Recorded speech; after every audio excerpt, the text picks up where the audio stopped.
akong kinikilig at araw-araw niya rin akong pinapakilig. Kasi napakadali niyang mahalin.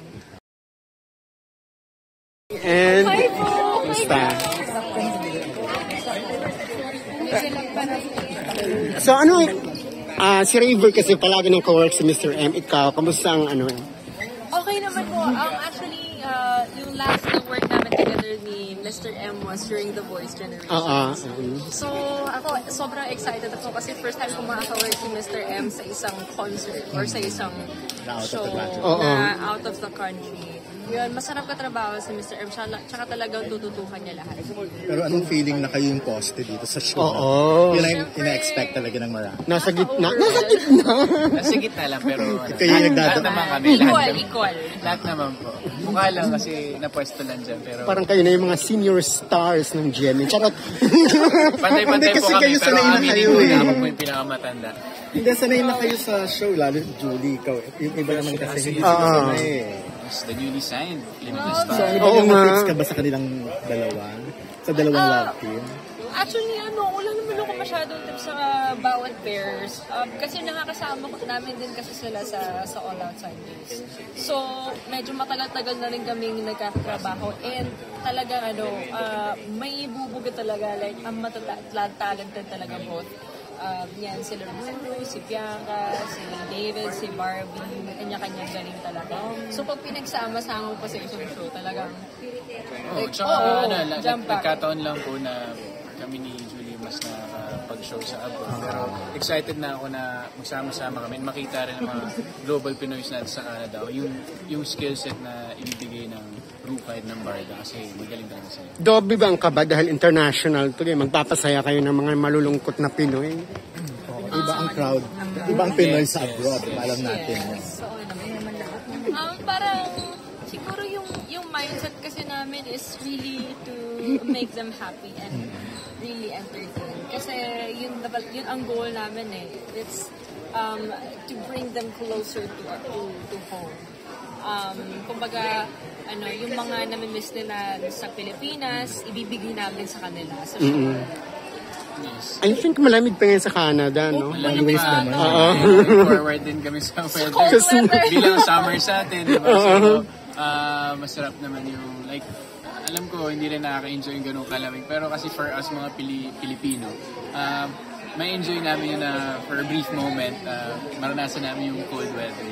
And kagaya na sabi ni Jules kanina, yung connection kasi with them abroad, mangyayari yung pag nagkita-kita na yan.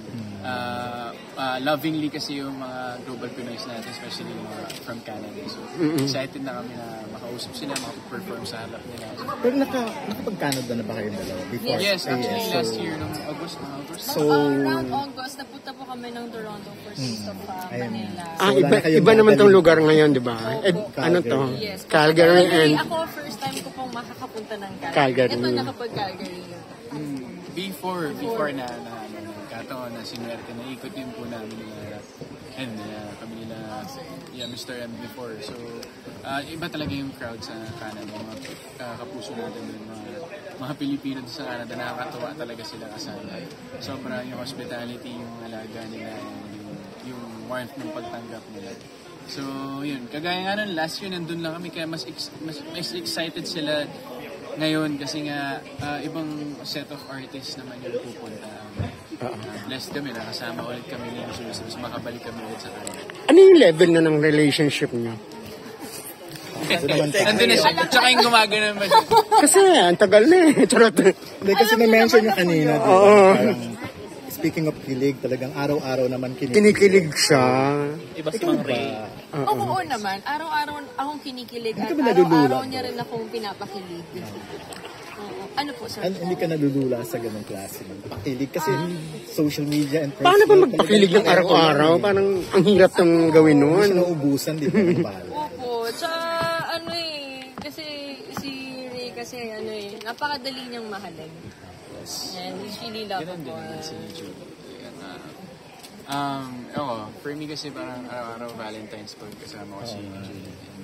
Alam ko, ang cliche, pero talagang kinikilig talaga every time na, especially pag nakita ko siya nasa stage and kamakailan na nag-concert siya. Parang in awe talaga ako palagi pag pinaparang ko siya. Sobrang Ano masasabi niyo dun sa series of breakups? Last question na po. Oh, last question na yan actually. So, sa series of breakups, Ang dami, di ba? alam ko, sabihin ko eh. Siyempre, nakakalungkot po talaga. Kumbaga parang kung para sa'yo talaga, para sa'yo. Kung hindi talaga, ibig sabihin may better na darating para Si sa'yo. Lord yan, si Lord. Si Lord. Kumbaga, pampatexture din ng Meron ka life. And pampatatag din ng puso. Thank you!